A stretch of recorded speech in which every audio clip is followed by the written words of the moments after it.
It was in shocking sight as Huntington Beach resident Bob Daniel drove up Main Street after an early morning shooting video at the beach, a coyote strolling casually in downtown, an area typically busy with tourists and beachgoers just a few blocks from the Pacific Ocean.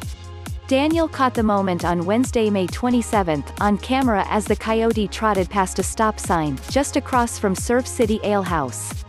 "I've seen plenty of coyotes here in HB, but never one downtown," he said.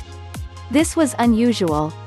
As people have stayed home in recent months amid the coronavirus pandemic, wildlife has been exploring empty streets, usually bustling with people. Reports of coyotes, in particular, have been spotted in once popular streets of San Francisco to Chicago and beyond. But as restrictions loosen up and more people are going outside, what will happen when the wildlife starts to mix with humans return? "There's not any more of the critters, but they are changing their behaviors," said Eric Strauss, President's Professor of Biology for Loyola Marymount University's Center for Urban Resilience. "The wildlife in urban areas are always adjusting their behavior based on ours. Urban wildlife, like coyotes, have become dependent on humans for food, finding scraps on the streets in the darkness or early morning hours, while most people sleep.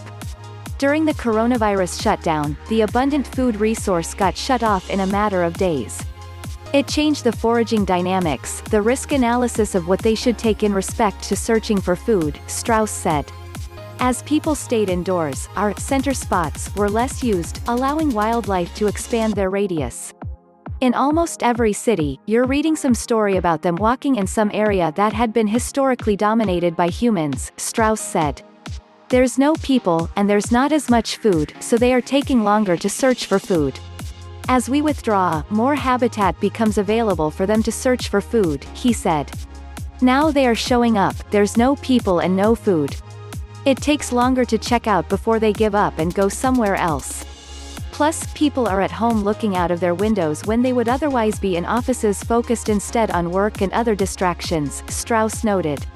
"What we're seeing during the coronavirus pandemic is habitat fragmentation. When we back off a bit, we see them move into the new areas," he said. "When we move back outside, they will likely move away. Some coyotes are getting bolder," he said. In Laguna Beach recently, authorities have been on the hunt for a coyote that bit a 91-year-old man who was picking up his newspaper in the driveway. Authorities euthanized 2 coyotes that ultimately did not have matching DNA to the one that attacked. Relocating a problem coyote is not an option because it only moves the problem to another neighborhood, California Department of Fish and Wildlife authorities say.